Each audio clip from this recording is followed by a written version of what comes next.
नमस्कार दोस्तों, कैसे हैं आप सब।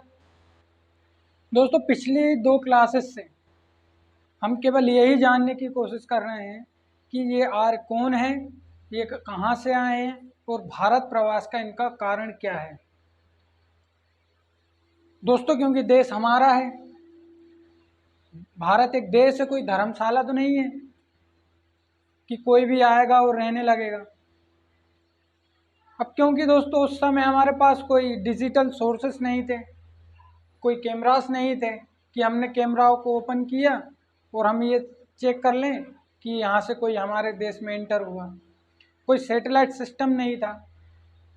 हम एक तहकीकात कर रहे हैं, हम ये सबूत जुटाने की कोशिश कर रहे हैं, ये जानने की कोशिश कर रहे हैं कि हड़प्पा सभ्यता का अंत हो रहा है और अचानक से हमारे देश में आर्य जाति निवास करती पाई जा रही है। तो आखिर ये कहाँ से आए हैं, क्यों आए हैं, भारत में ये कब से रह रहे हैं, ये सारी चीज़ें हम पिछले दो क्लासेस से जानने की कोशिश कर रहे हैं। दोस्तों, हमने भाषाई आधार पर देखा, हमने ग्रंथों में समानता के आधार पर ये जानने की कोशिश की कि आर्य कौन है। हमने लेजेंड्स को देखा, लेजेंड्स क्या कह रहे हैं, हमने उनके सिद्धांतों को, उनकी थ्योरीज को पढ़ा कि आखिर लेजेंड्स का क्या कहना है आर्यों के आगमन को लेकर। अब दोस्तों, हमारे पास कोई सैटेलाइट वगैरह थे नहीं उस समय। अब हमारे पास जो चीज़ें हैं हम उसी के आधार पर ये डिस्कस कर रहे हैं, ये जानने की कोशिश कर रहे हैं कि ये आर्य कौन है, ये अचानक से भारत में क्यों आए हैं। अब दोस्तों, कई सारे लेजेंड्स को हमने पढ़ा था। हमने भारतीय इतिहासकारों और यूरोपीय इतिहासकारों के मतों को और सिद्धांतों को देखा था कि वे क्या कह रहे हैं आर्यों के भारत प्रवास को लेकर। दोस्तों, उन्हीं में थे हमारे गार्डन चाइल्ड्स। गार्डन चाइल्ड ने कहा था कि आर्य जो हैं ये दक्षिणी रूस के निवासी हो सकते हैं या फिर ये यूरोप के अनातोलिया के निवासी हो सकते हैं। अनातोलिया आज का हमारा तुर्की, तुर्की के आसपास वाला हिस्सा अनातोलिया कहलाता है। या काकेशिया को इन्होंने आर्यों का मूल निवास स्थान बताया। तो दोस्तों, इतनी सारी चीज़ें हमने पढ़ी थी। तो गार्डन चाइल्ड की अवधारणा को हम आगे बढ़ाते हुए ये जानने की कोशिश करेंगे कि आर्य कौन है। पिछली दो क्लासेस में हमने बहुत डिटेल में समझने की कोशिश की है कि आर्य कौन है। आज भी हम इसी चर्चा को आगे बढ़ाएंगे और आज की ये तीसरी क्लास भी हम केवल इसी चीज़ में जानने से निकाल देंगे कि ये आर्य कौन थे और कहाँ से आए थे। उसके बाद हम सीधा इनके महत्वपूर्ण ग्रंथ ऋग्वेद को पढ़ना शुरू करेंगे। उसमें हम जांच करेंगे कि ऋग्वेद क्या कह रहा है आर्यों के निवास को लेकर। तो दोस्तों, हमने भाषाई आधार पर पढ़ा, हमने ग्रंथों में समानता, देवताओं की स्तुति और देवताओं के समानता के आधार पर पढ़ा। आज हम पढ़ेंगे अश्व बलि, पशु बलि, स्वास्तिक चिन्ह और भाषाई आधार। दोस्तों, पशु बलि या अश्व बलि ये दोनों एक दूसरे से डिफरेंट हैं, थोड़े थोड़े इनमें अंतर हैं पशु बलि और अश्व बलि में। दोस्तों, दूसरी महत्वपूर्ण चीज़ है आर्यों की भाषाएं। दोस्तों, आर्यों की भाषा एक महत्वपूर्ण जानकारी है, एक महत्वपूर्ण स्रोत है, एक सोर्स है जो हमें बताती है कि आर्य कहाँ से आए होंगे। दोस्तों, स्वास्तिक के चिन्ह भी हमें ये बताते हैं कि आर्य कहाँ से आए होंगे और कहाँ से उन्होंने भारत में निवास स्थान किया होगा।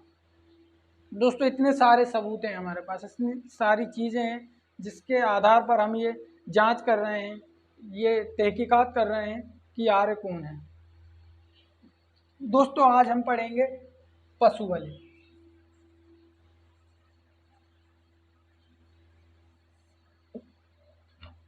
अश्व बलि,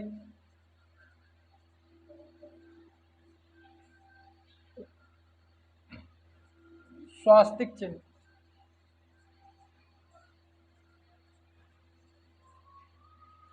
भाषाई आधार।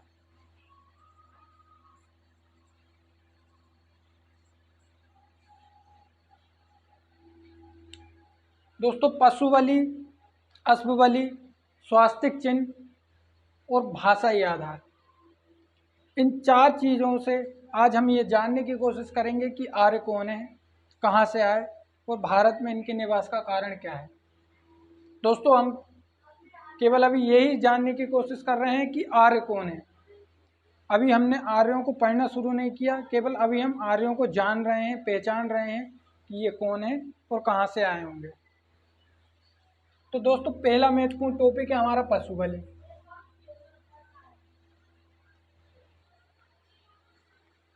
दोस्तों पशु बलि आज भी हम भारत में देखें तो हमारे कई सारे भारत के ऐसे हिस्से हैं, ऐसे स्थान हैं जहाँ पर पशु बलि आज भी दी जाती है। और लेजेंड्स केवल 2 कारण मानते हैं पशु बलि देने का, कि पशुओं की बलि क्यों दी जाती रही होगी। लेजेंड्स के 2 तर्क हैं पशु बलि को लेकर। अरे यार कान में क्या हो रहा है।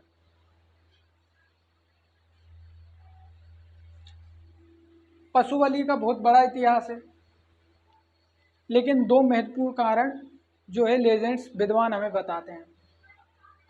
पहला कारण ये कि पशु बलि भोज्य पदार्थ को प्राप्त करने के लिए दी जाती थी।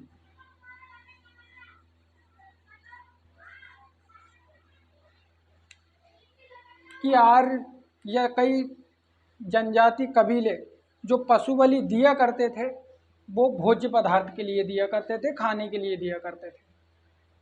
क्योंकि कृषि का विकास भारत में यूरोप के मुकाबले बहुत बाद में हुआ है। क्योंकि आज से लगभग 10,000 साल पहले, आज से मतलब ईसा से 10,000 साल पूर्व, हमें मेसोलिथिक साइट, हमें यूरोप के मेसोलिथिक साइट के बारे में जानने को मिलता है, जहाँ पर पहली बार कृषि अनाज के उत्पन्न की बात की गई।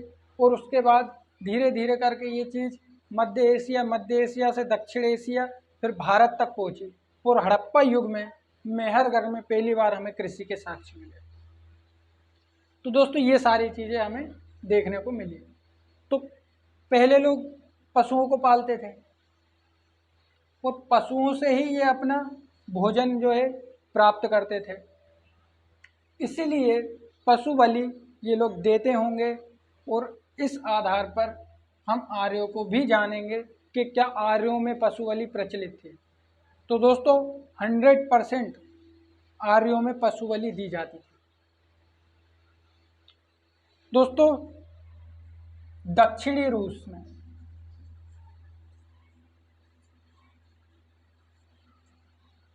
दक्षिणी रूस के कई हिस्सों में हमें घोड़े की हड्डी के साक्ष्य, कई सारे हमें जानवरों के साक्ष्य देखने को मिलते हैं। और घोड़े की हड्डी के साक्ष्य इसलिए महत्वपूर्ण है क्योंकि आर्य पशु बलि दिया करते थे, आर्य अश्वों की बलि दिया करते थे। और दक्षिणी रूस में हमें अश्वों के कटे पिटे हड्डियों के साक्ष्य, नुकीले साक्ष्य हमें देखने को मिले हैं। इस आधार पर गार्डन चाइल्ड और पीक मेयर ने यह बताया था कि आर्य जो है दक्षिणी रूस से भारत में आए होंगे।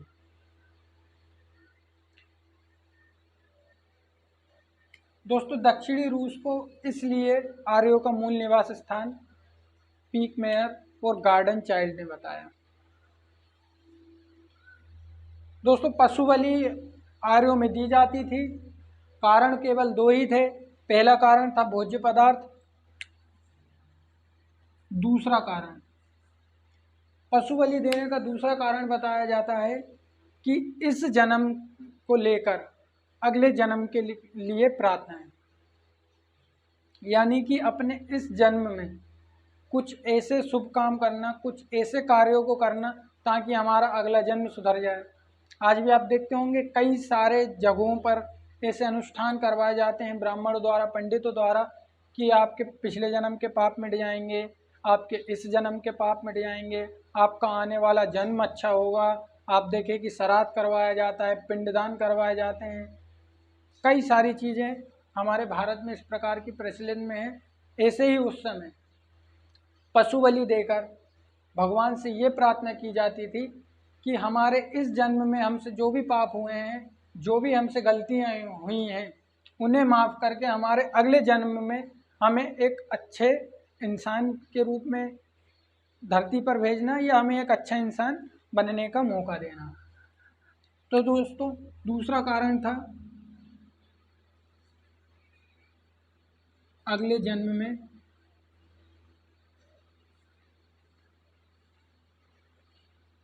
अच्छा इंसान, या ऐसे कई सारी चीज़ें हम बोल सकते हैं। दूसरा कारण हमारा ये वाला रहा। दोस्तों पशु बलि कई साल पहले, ईसा से लगभग हजारों साल पूर्व ये भारत में भी प्रचलित थी। भारत के कई कबीले हम देखें, हमने हड़प्पा युग में देखा था कि हमें सुरकोटदा से घोड़े की हड्डी के साक्ष्य मिले, और ऐसा लगता है उन्हें देखकर कि ये किसी धारदार हथियार से काटे गए हों। लेकिन उनका पशु बलि से संबंध है या नहीं है, वे पशु बलि इसलिए देते होंगे कि उन्हें भोज्य पदार्थ की आवश्यकता है, या फिर वो अगले जन्म की कामना करते हैं, या फिर उनका धार्मिक अनुष्ठान है। ये इस बात की हम कोई गारंटी नहीं दे सकते। इस बात का हमारे पास कोई सबूत नहीं है।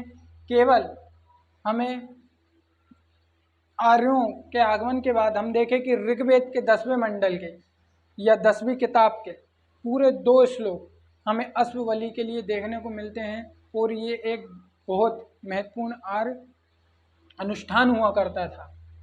और पशु बलि के आधार पर ही दक्षिणी रूस का निवासी इन्हें गार्डन चाइल्ड ने कहा। तो दोस्तों ये था हमारा पशु बलि। कई कबीले उस समय दिया करते थे, आज भी हमारे देश में पशु बलि दी जाती है। आप देखेंगे कि बड़े बड़े मंदिरों में कई सारे लोग कामनाएं करते हैं, कई सारे लोग जो है मान्यताएं ऐसी रखते हैं कि अगर हमें पुत्र की प्राप्ति हो या हमारे लिए कोई भी एक अच्छा काम हो जाए तो हम एक पशु बलि भेंट करेंगे देवी के समक्ष, देवताओं के समक्ष। कई प्रकार के इस प्रकार के कर्मकांड हमें देखने को मिलते हैं। तो दोस्तों वही चीज़ उस समय भी प्रचलन में थी।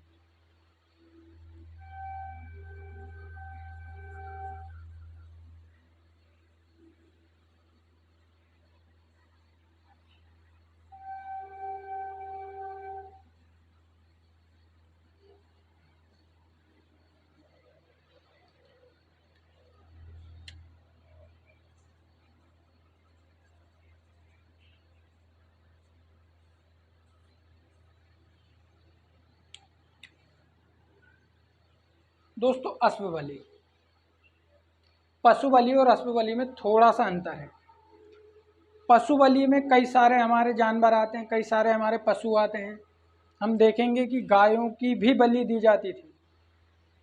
हालांकि हड़प्पा युग में हमें गाय के कोई भी साक्ष्य देखने को नहीं मिले, लेकिन आर्य युग में गायों की भी बलि दी जाती होगी ऐसा अनुमान लगाया जाता है। और घोड़ा इनका महत्वपूर्ण पशु हुआ करता था। ऋग्वेद में लगभग 215 बार हमें घोड़े अर्थात अश्व शब्द की जो है उल्लेख देखने को मिलता है। और इस आधार पर हम अश्व बलि को देखकर ये बोलते हैं कि अश्व बलि और अश्व दोनों भारत में आर्यों के लिए एक महत्वपूर्ण अनुष्ठान हुआ करता था। दोस्तों यूरोपियों का कहना है, जो हमारी यूरोपियंस हैं उनका कहना है कि अश्व बलि पहली बार मध्य एशिया या यूरोप में दी जाती होगी। यूरोप हर चीज को अपने से जोड़कर देखता है, चाहे भारतीय भाषा हो, चाहे भारत में ये इस प्रकार के अनुष्ठान हो, चाहे आर्य हो, हर चीज़ तो यूरोप अपनी बताता है। तो भारत में और दूसरे देशों में और दूसरे महाद्वीपों में कुछ हुआ था या नहीं हुआ था, इसका तो कभी समझ में ही नहीं आ पाएगा। हम देखें अश्व बलि की बात आई, यूरोप ने कहा ये हमारे यहाँ होता था। हमने कहा आर्य मध्य एशिया से आए होंगे या भारत के होंगे, तो यूरोपियों ने कहा नहीं ये हमारे यहाँ के हैं। तो हर चीज़ तुम्हारे यहाँ की है, भारत का कुछ भी नहीं है। हर चीज़ यूरोप अपने यहाँ की बताता है। अश्व बलि भी यूरोपियन इतिहासकार कहते हैं कि ये हमारे यहाँ दी जाती थी। दोस्तों 2 शब्द हमें देखने को मिलेंगे अब बहुत ज़्यादा।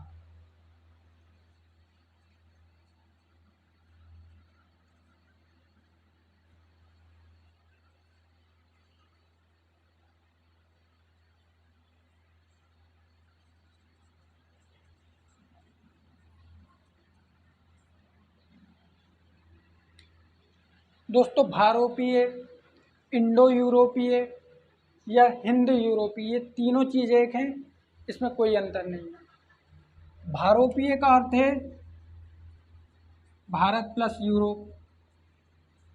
इंडो हमारी जो है इंडस नदी या सिंधु नदी, उसके कारण हमारे देश को इंडिया कहा जाता है। इस इंडो नदी और यूरोपीय, इन दोनों को जोड़कर भी इसी का उल्लेख किया जाता है। ये तीनों चीज़ें, हिंद भी हमारे देश को ही कहा जाता है और यूरोप, ये तीनों चारों चीज़ें एक है। ये क्योंकि बहुत ज़्यादा बार हमें अब इसका उल्लेख देखने को मिलेगा, इसलिए मैंने ये चीज़ आपको बताई। तो दोस्तों अश्ववल्ली को लेकर यूरोपीय इतिहासकारों का कहना है कि अश्ववल्ली पहले यूरोप में दी जाती थी, यूरोप से ये मध्य एशिया में आई, मध्य एशिया में आर्यों ने अश्वबलि देना शुरू की और उसके बाद ये भारत पहुँचे। हालांकि हड़प्पा युग में भी हमें देखने को मिलता है, लेकिन कोई प्रूफ नहीं है, कोई एविडेंस नहीं है कि अश्वबलि दी जाती थी, क्योंकि उस समय हो सकता है खाने के लिए भी अश्वों का यूज़ किया जाता हो और कोई कारण भी रहे हों अश्वबलि देने के, क्योंकि बलि जैसी कोई चीज़ हमें यूरोप, माफ कीजिए, हड़प्पा में देखने को नहीं मिली है। अब यूरोपियंस ने अपना मत रखा, अब खोजें होती गई, कई सारे हमें साहित्यिक स्रोत मिले। ऋग्वेद एक महत्वपूर्ण साहित्यिक स्रोत है, जैन अवेस्था एक महत्वपूर्ण साहित्यिक स्रोत है जो अश्वबलि को डिफाइन करता है, अश्वबलियों के मौजूद होने की हमें बात बताता है। दोस्तों अब हमारी बात आती है अभिलेखों की और साक्ष्यों की, क्योंकि साहित्यिक स्रोतों पर एक बार भरोसा करना गलत हो सकता है, लेकिन पत्थरों पर लिखी लकीरें कभी झूठ नहीं बोलती। दोस्तों आर्यों में अश्वबलि एक बेहद महत्वपूर्ण अनुष्ठान था। आर्य अश्वों की बलि दिया करते थे। हम देखें कि आर्यों ने रथों में या डायरेक्ट भी अश्वों का बहुत ज़्यादा उपयोग किया है। आर्य अश्वों की सवारी करते हैं, आर्य रथों पर अश्वों को जोत कर, रथों में अश्वों को बांधकर जो है रथ की सवारी किया करते थे। एक स्थान से दूसरे स्थान पर जाने के लिए वे रथों का इस्तेमाल किया करते थे। आपने महाभारत रामायण जैसे सीरियल्स देखे होंगे तो आपको वहाँ पर पता चलेगा कि अश्वों की जो उपयोगिता है आर्यों के जीवन में कितनी महत्वपूर्ण रही थी। तो दोस्तों बहुत महत्वपूर्ण रहे हैं अश्व आर्यों के लिए, इसलिए हमें ऋग्वेद में लगभग 215 बार अश्व शब्द का उल्लेख देखने को मिलता है। वहीं जैन अवेस्ता में भी हमें अश्व और अश्व दो शब्द, ऋग्वेद में हमें अश्व देखने को मिलता है और जैन अवेस्ता में हमें अश्व देखने को मिलता है। दोस्तों इसलिए आर्यों को हमने मध्य एशियाई या ईरानी भी कहा था अश्व और अश्व शब्द के कारण, क्योंकि जैन अवेस्ता और ऋग्वेद दोनों में हमें इनमें समानता मिली। हमने पढ़ा था कि मित्र देवता से हजारों अश्व की जो है प्राप्ति के लिए उन्हें सोमरस की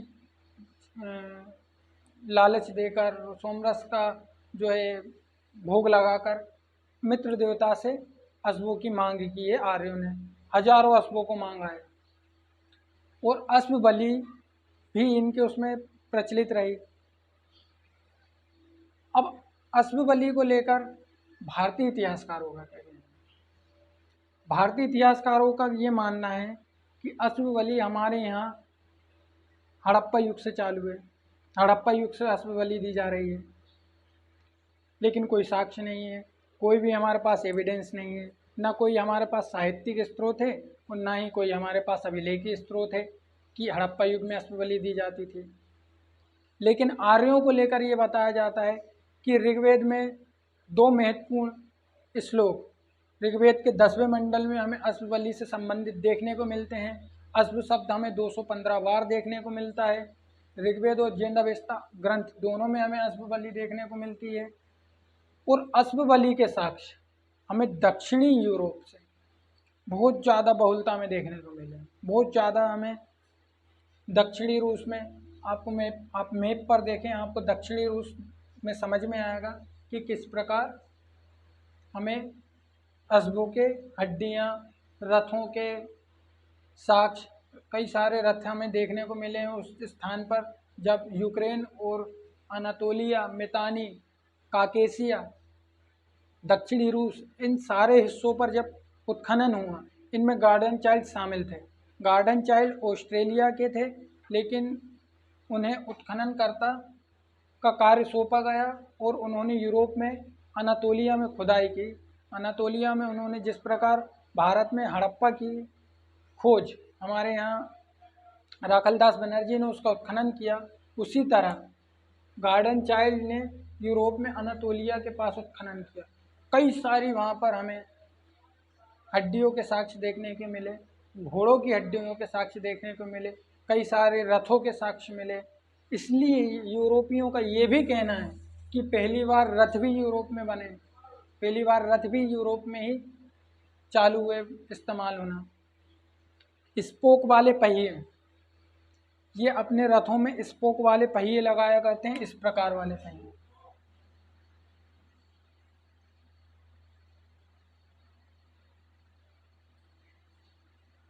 दोस्तों ये होते हैं हमारे स्पोक वाले पहिए।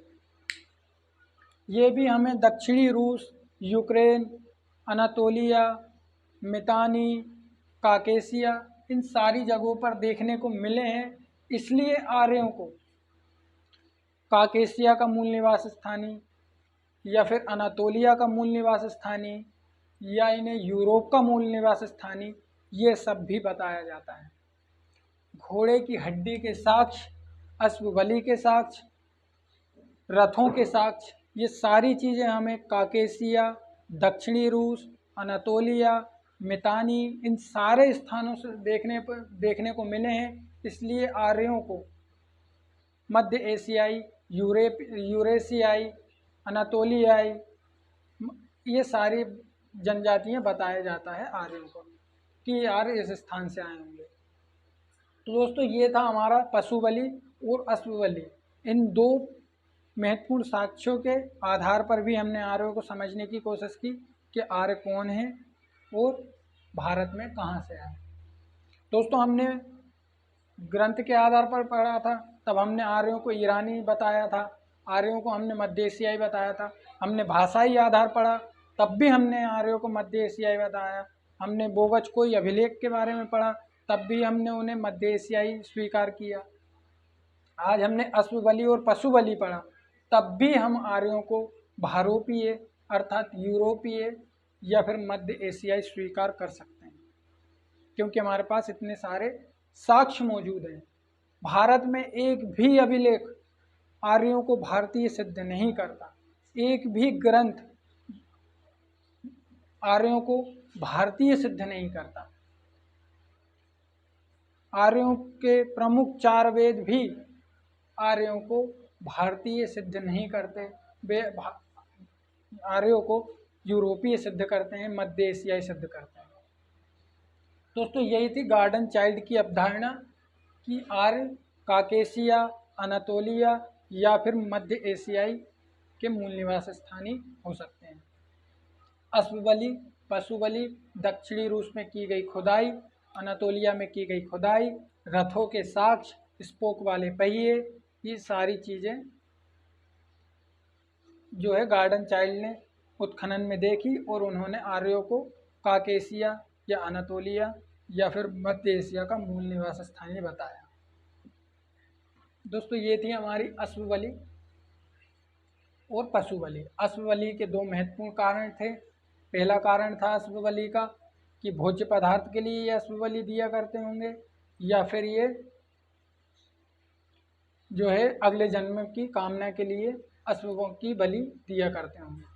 क्योंकि दोस्तों अश्व एक बेहद महत्वपूर्ण जानवर, एक बेहद महत्वपूर्ण पशु हुआ करता था, ये पशुधन हुआ करता था। और हमने देखा है कि आर्य जो है आर्य जो है हमारे कृषि प्रधान ना होकर पशु प्रधान थे। पशुपालन इनका मुख्य व्यवसाय था।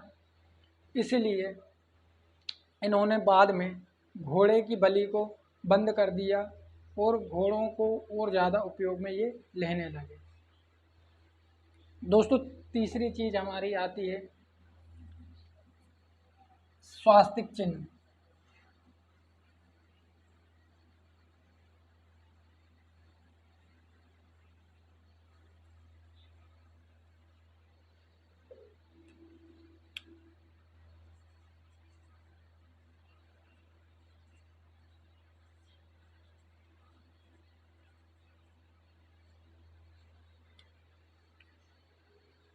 दोस्तों स्वास्तिक चिन्ह क्या होता है? ऐसा तो हो नहीं सकता कि भारत में लोग स्वास्तिक चिन्ह को ना जानते हो, खासकर हिंदू धर्म के लोग। कहीं भी पूजा हो, कहीं भी किसी प्रकार का अनुष्ठान हो, तो स्वास्तिक चिन्ह तो लगता ही है। आप देखें कि नवग्रह हमें किस प्रकार से पंडित को हम बुलाते हैं, ब्राह्मण को हम बुलाते हैं, तो वह नवग्रह बनाता है, वह षोडश मातृका बनाता है। स्वास्तिक चिन्ह जो वरुण देवता की उपस्थिति के लिए कलश रखाता है, हम पढ़ेंगे कि कलश क्यों रखाता है, वहाँ पर स्वास्तिक चिन्ह उस पर वो बनवाता है। मैं यहाँ पर बोर्ड पर नहीं बना रहा हूँ क्योंकि हमें उसे मिटाना भी पड़ेगा। तो स्वास्तिक चिन्ह क्या होता है ये तो सबको पता है, लेकिन कब से इसका इस्तेमाल है और क्यों इसका इस्तेमाल है, ये हमारे लिए जानने वाली चीज़ है। और ये भी हमें आर्यों के मूल निवास स्थान के बारे में एक महत्वपूर्ण जानकारी देता है, क्योंकि हम आर्यों को पढ़ रहे हैं, हम आर्यों के बारे में जान रहे हैं कि आर्य कौन है। दोस्तों स्वास्तिक चिन्ह यूरोप वाले फिर से बोलेंगे, अब यूरोप फिर से बोलेगा कि हमारे पास था पहले। तो यूरोपीय इतिहासकार ये बोल रहे हैं अब कि स्वास्तिक चिन्ह पहली बार यूरोप में इस्तेमाल किया जाता था। अश्वबलि यूरोप में, स्पोक वाले पहिए पहली बार यूरोप में बने, कृषि पहली बार यूरोप में हुई, स्वास्तिक चिन्ह भी अब ये अपने उसमें ले रहे हैं। लेकिन क्यों ले रहे हैं, इसका कारण है। दोस्तों हमने पढ़ा कि दक्षिणी रूस में गार्डन चाइल्ड ने और पीक मेयर जैसे इतिहासकारों ने जो है उत्खनन किया। काकेशिया में, अनातोलिया में इन्होंने उत्खनन किया। वहाँ पर इन्हें स्पोक वाले पहिए मिले, वहाँ पर इन्हें रथ देखने को मिले, वहाँ पर इन्हें स्वास्तिक चिन्ह भी देखने को मिले, घोड़ों की हड्डियों के साक्ष्य देखने को मिले, घोड़ों का अंतिम संस्कार मनुष्यों के साथ किया गया है, ये भी दक्षिणी रूस, यूक्रेन, काकेशिया, अनातोलिया जैसे हिस्सों में देखने को मिले। तो वहाँ पर इन्हें स्वास्तिक चिन्ह भी देखने को मिले हैं।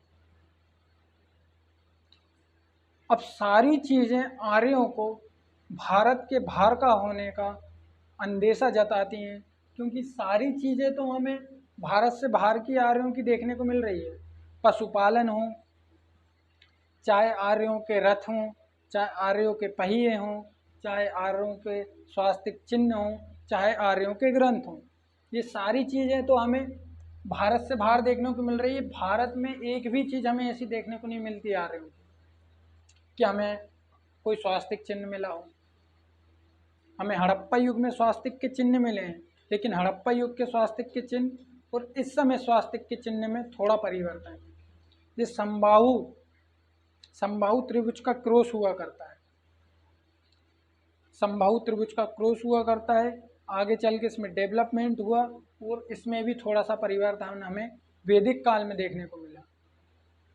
दोस्तों इन सारी जगहों पर स्वास्तिक चिन्ह मिले और इस आधार पर यह बताया गया कि स्वास्तिक चिन्ह दक्षिणी रूस में मिले हैं, इसलिए आर्य दक्षिणी रूस से आए हैं। स्वास्तिक चिन्ह अनातोलिया में मिले हैं, इसलिए हो सकता है आर्य वहाँ से आए हों। मध्य एशिया में देखने को मिले हैं, इसलिए हो सकता है वहाँ से आए हों। इतनी सारी चीज़ें हमें वहाँ से देखने को मिलती हैं। तो हो सकता है वहाँ पर पहले से प्रचलन में हो, भारत से पहले ये सारी चीज़ वहाँ पर प्रचलन में हो। कोई ज़रूरी है कि भारत में ही प्रचलन में हो तभी आर्यों को हम भारतीय कहेंगे? तो दोस्तों यही तो कारण है कि आर्य इन सब चीज़ों को भारत लेकर आए। भारत में ये सारी चीज़ें मौजूद नहीं थी, इन सारी चीज़ों को लेकर आए। सामाजिक व्यवस्था को भी आर्य भारत में लेकर आए जो मध्य एशिया में प्रचलन में थी। इसलिए ये कहा जाता है कि आर्य भारत में मध्य एशिया से आए होंगे। सारी चीज़ें मध्य एशिया की हमें आर्यों की संस्कृति में देखने को मिलती है। अभी तो हम केवल आर्यों को जान रहे हैं, पहचान रहे हैं कि आर्य कौन है, कहाँ से आए, क्यों आए, भारत में क्यों रह रहे हैं, क्यों, लेकिन अभी हमने आर्यों को पढ़ना शुरू नहीं किया है। तो दोस्तों स्वास्तिक चिन्ह भी आर्यों को क्या बताता है, मध्य एशियाई बताता है। पशु बलि, अश्व बलि, स्वास्तिक चिन्ह, स्पोक वाले पहिए, इतनी सारी चीज़ें भी आर्यों को ईरानी सिद्ध करती है। अब दोस्तों सबसे महत्वपूर्ण टॉपिक आज की क्लास का, आर्यों की भाषा। दोस्तों आर्यों की भाषा सबसे महत्वपूर्ण टॉपिक है आर्यों को लेकर।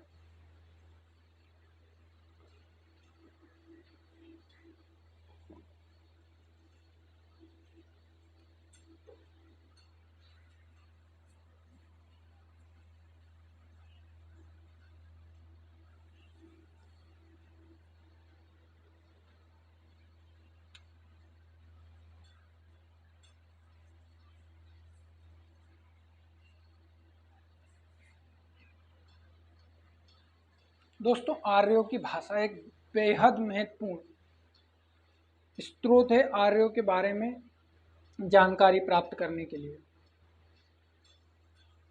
दोस्तों आर्यों की भाषा आर्यों की सबसे बड़ी विशेषता रही है।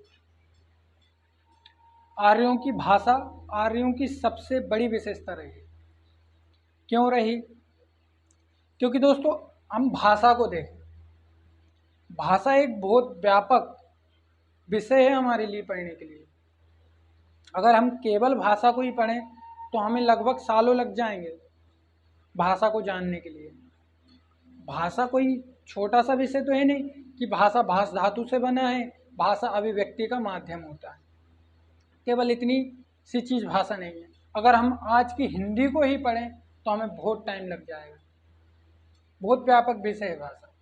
जिस प्रकार एक बच्चे का जन्म होता है, वो बच्चा आप देखें कि का को ता बोलता है, मतलब अलग अलग शब्दों का वो उच्चारण करता है, उसे भाषा का कोई ज्ञान नहीं होता। ऐसे ही दुनिया में जब पहली बार मानव आया होगा तो क्या उसे भाषा का ज्ञान होगा? क्या उसे ध्वनि का ज्ञान होगा? क्या उसकी ध्वनि का विकास हुआ होगा? ये सारी चीज़ें हमें एक असमंजस में डाल देती हैं, क्योंकि आर्यों की जो भाषा है ये बहुत डेवलप्ड है। इन्हें जिस भाषा का ज्ञान है उस भाषा का ज्ञान शायद ही भारत में हुआ करता हो, क्योंकि इनकी भाषा बेहद अलग है, इनकी लिपि भी अलग है और ज़्यादा पुराने साक्ष्य हमें इनकी लिपि को लेकर देखने को नहीं मिलते। लगभग ईसा से 2200 साल पहले, लगभग 2200 BC आर्यों के पहली बार लिप्यंकन के साक्ष्य हमें देखने को मिलते हैं, अर्थात लिपि को लिखने के साक्ष्य आर्यों के। तो इन्होंने भाषा को इतनी जल्दी कैसे डेवलप्ड कर लिया, ये एक जानने वाला विषय है आर्य भाषा। तो दोस्तों इतनी सारे हमारे पास भाषा को लेकर विवाद है कि आर्य इतनी जल्दी भाषा का डेवलपमेंट कैसे किया होगा, आर्यों ने इतनी जल्दी ध्वनि का विकास कैसे किया होगा। और दुनिया में क्योंकि उस समय कई सारे हमारे पास देश भी हैं, हमारे पास अनातोलिया है, हमारे पास मेसोपोटामिया है, हमारे पास यूनान है, इनके पास भी उस समय इतनी डेवलप्ड भाषा नहीं थी जितनी आर्यों की देखने को मिलती है। दोस्तों आर्य भाषा, क्योंकि आर्य भाषा में झगड़ा है तो लेजेंड्स ने आर्य भाषा का पुनर्निर्माण किया। आर्य भाषा को एक, जिस प्रकार हम एक माला को पिरोते हैं उसी प्रकार इन्होंने आर्य भाषा का पुनर्निर्माण किया।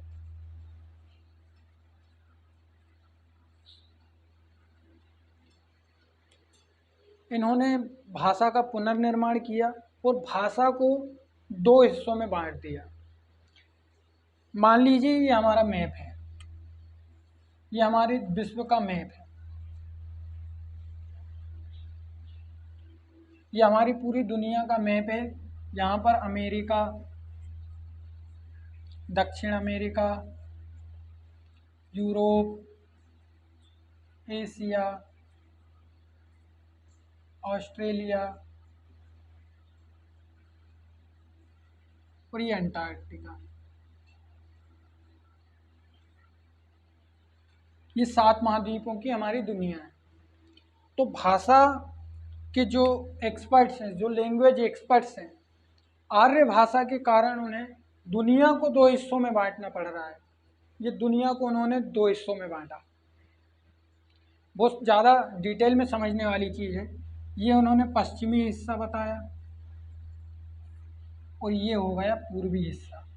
आज भी हम देखें तो हमारा जो ग्लोब है, हमारी जो दुनिया है, 2 हिस्सों में बटी है। एक हम कहते हैं वेस्टर्न और एक हम कहते हैं ईस्टर्न, अर्थात पश्चिमी दुनिया और हमारी पूर्वी दुनिया। तो पश्चिमी दुनिया खासकर अमेरिका के लिए, यूरोप जैसे विकसित देशों के लिए, और पूर्वी दुनिया हमारे भारत, चीन और लगभग रूस का हिस्सा, इन जैसे देशों के लिए है। इंडोनेशिया हमारा महत्वपूर्ण देश है पूर्वी हिस्से में, जिसे हम ईस्ट इंडीज़ कहते थे, और पश्चिमी हिस्सा हमारा वेस्ट इंडीज कहलाता है। तो दोस्तों उन्होंने दुनिया को इस प्रकार 2 भागों में बांटा, पश्चिमी और पूर्वी। और लैंग्वेज एक्सपर्ट्स ने ये बताया कि लगभग 4500 ईसा पूर्व, ईसा से लगभग 4500 साल पहले,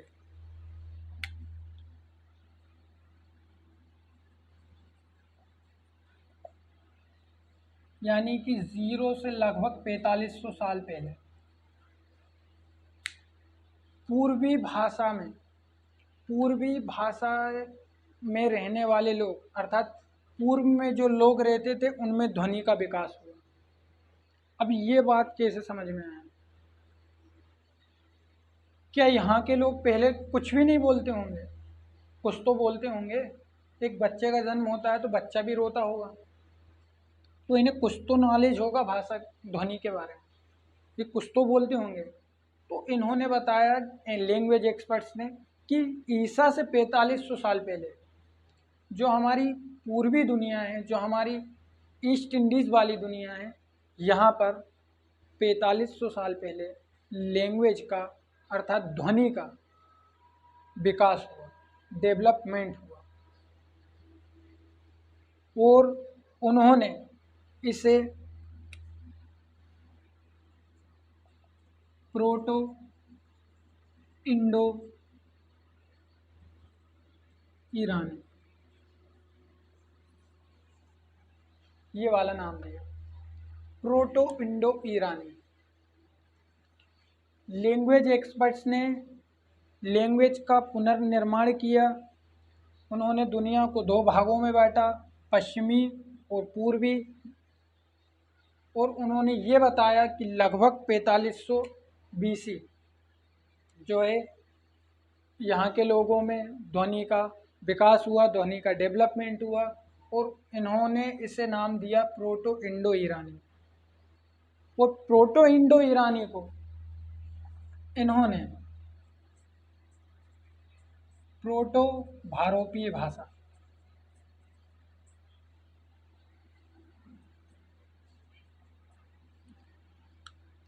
प्रोटो इंडो ईरानी को इन्होंने भारोपीय भाषा, यानी कि प्रोटो भारोपीय भाषा, यानी कि प्रोटो हिंद भारोपीय भाषा, यानी कि प्रोटो इंडो भारोपीय भाषा, तीनों एक ही चीज़ है। मैंने आपको शुरू में क्लास में बताया था कि बेटी कहा कि ये वाली लैंग्वेज जो है इससे उत्पन्न हुई।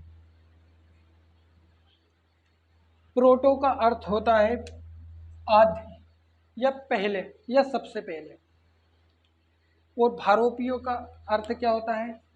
भारत और यूरोप और लैंग्वेज हमारी। उन्होंने प्रोटो इंडो ईरानी को प्रोटो भारोपीय भाषा का, जो भाषा की जो है बेटी का, उन्होंने ये बताया कि प्रोटो भारोपीय भाषा से ही प्रोटो इंडो ईरानी भाषा का जन्म हुआ, यानी कि इंडो आर्यन भाषा। इसे इंडो आर्यन भाषा भी कहा जाता है।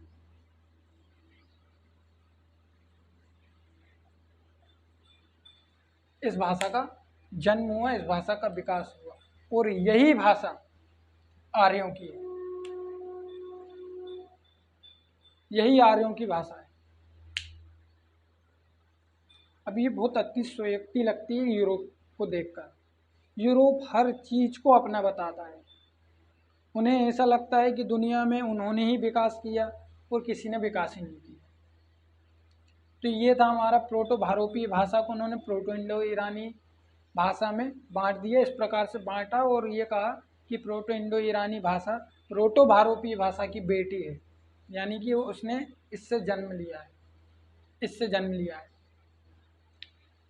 अब दोस्तों चलो हमें ये तो पता चल गया कि प्रोटो इंडो ईरानी भाषा इस भाषा से जन्मी है।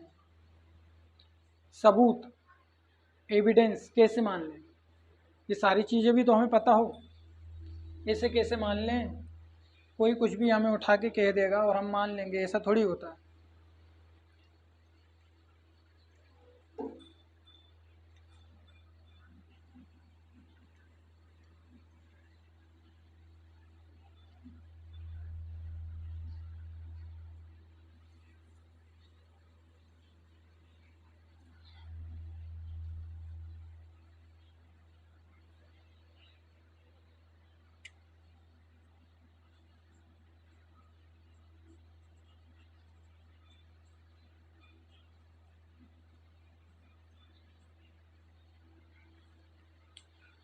अब दोस्तों साक्ष्य की बात, सबूत की बात, एविडेंसेस की बात कि आखिर तुम ऐसा कह रहे हो, हम कैसे मान लें।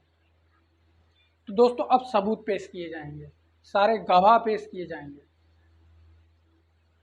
अब ये जो लैंग्वेज एक्सपर्ट्स हैं ये हमें जानकारी दे रहे हैं कि इराक के आगाडे राजवंश के शिला पलट पर इराक के राजवंश, आगाडे राजवंश,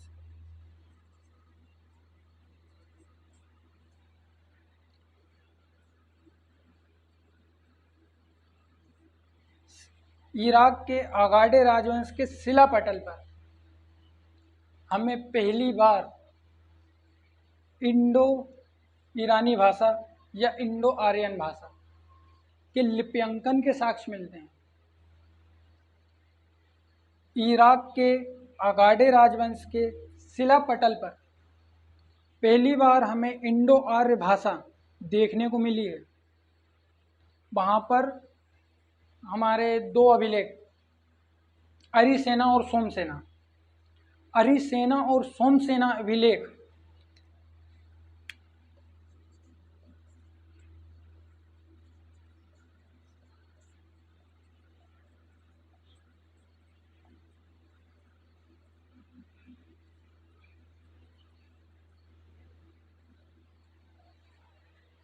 अरिसेना और सोमसेना अभिलेख लगभग 2200 BC के हैं। ये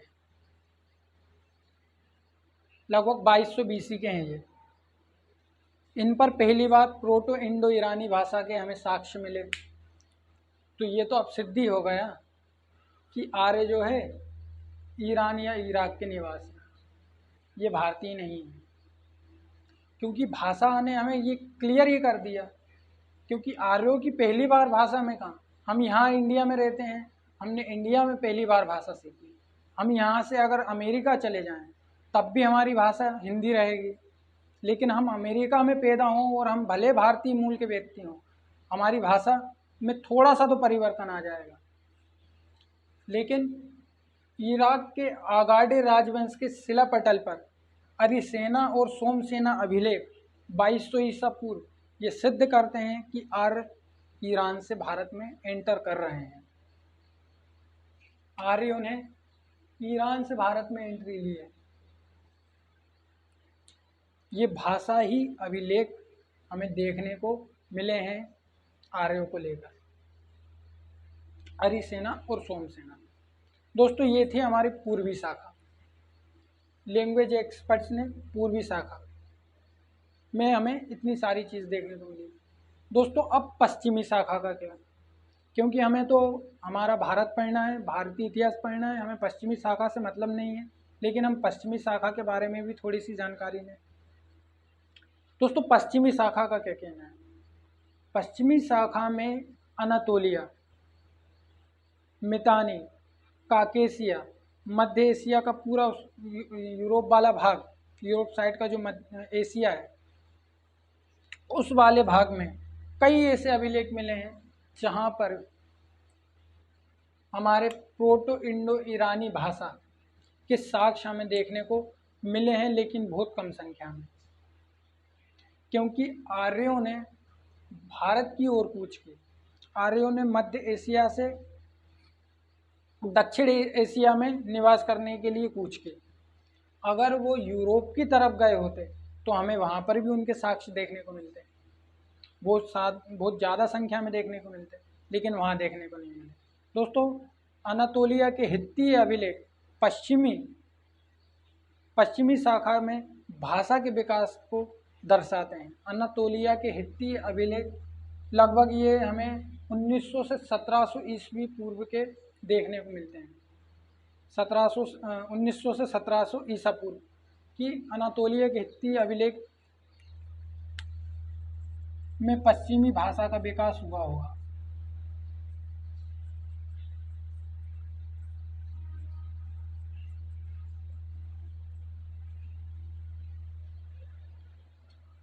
ये हमारी पश्चिमी शाखा, ये हमारी पूर्वी शाखा। दोस्तों ऐसा ही कृषि को लेकर है। पहली बार कृषि इराक के मेसोलिथिक साइट पर हमें देखने को मिलती है। ये भी यूरोप में मिला है हमें। और आर्यों को क्योंकि कृषि का ज़्यादा नॉलेज नहीं था, ज़्यादा ज्ञान नहीं था, इसलिए आर्यों को कृषि से जोड़ा नहीं जाता। इन्हें पशुपालन का ज़्यादा ज्ञान था, इसलिए इनके पशुपालन की बात ज़्यादा की जाती है।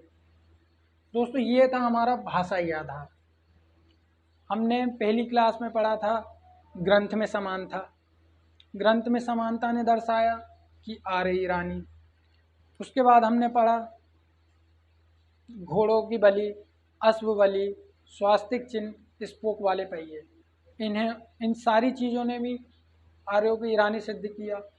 आज की क्लास में हमने ये जो आर्य भाषा पढ़ी है, आर्य भाषा भी ये सिद्ध कर रही है कि आर्य भारत में बाहर से आए। लेकिन पता नहीं क्यों हमारे इतिहासकार अपने इतना रूढ़िवादी दृष्टिकोण का परिचय देते हैं और ये बोलते हैं कि आर्य भारतीय हैं, जबकि कोई भी अभिलेख हमें भारत में आर्यों को लेकर मिलता ही नहीं है। कोई भी अभिलेख हमें नहीं मिला है आर्यों से संबंधित कि जो आर्यों को भारतीय सिद्ध करे। सारी चीज़ें हमें इनकी बाहर से देखने को मिल रही, चाहे हमें अनातोलिया के अभिलेख हों, चाहे हमारे मायसीनियाई अभिलेख हों, चाहे हमारा बोगच कोई अभिलेख हो, चाहे हमारे अरिसेना सुमसेना अभिलेख हो, चाहे हमारा इराक राजवंश का शिलापटल हो, चाहे हमारी प्रोटो इंडो ईरानी भाषा या इंडो आर्यन भाषा हो। ये सारी चीज़ें आर्यों को जो है दक्षिणी एशियाई या मध्य एशियाई या यूरोपीय सिद्ध करती है। भारतीय तो कहीं भी सिद्ध नहीं करती। दोस्तों इतनी सारी चीज़ें हमने पढ़ ली है कि आर्य कौन है और कहाँ से आए। अब दोस्तों हम आर्यों को आगे पढ़ सकते हैं। अब हम आर्यों के भारत में किस स्थान पर ये रह रहे हैं ये चीज़ हम पढ़ सकते हैं। आर्यों की सामाजिक व्यवस्था क्या है, आर्यों का धर्म क्या है, आर्यों की संस्कृति क्या है, आर्यों की सारी जानकारी अब हम पढ़ सकते हैं, क्योंकि हमने इतनी सारी चीज़ें आर्यों के बारे में पढ़ी और ये जानने की कोशिश की कि आर्य आखिर है कौन। तो दोस्तों आने वाली क्लासेस में अब हम आर्यों को पढ़ना शुरू करेंगे। हम ऋग्वेदिक काल का प्रारंभ करेंगे। तो दोस्तों चैनल को सब्सक्राइब करके ज़रूर रखें, बेल आइकन को प्रेस करें, वीडियो को लाइक करना तो बिल्कुल ना भूलें, बहुत मेहनत लगती है। दोस्तों सारी चीज़ें हमने पढ़ ली है। अब आने वाली क्लास में हम शुरू करेंगे ऋग्वेदिक काल या वैदिक काल।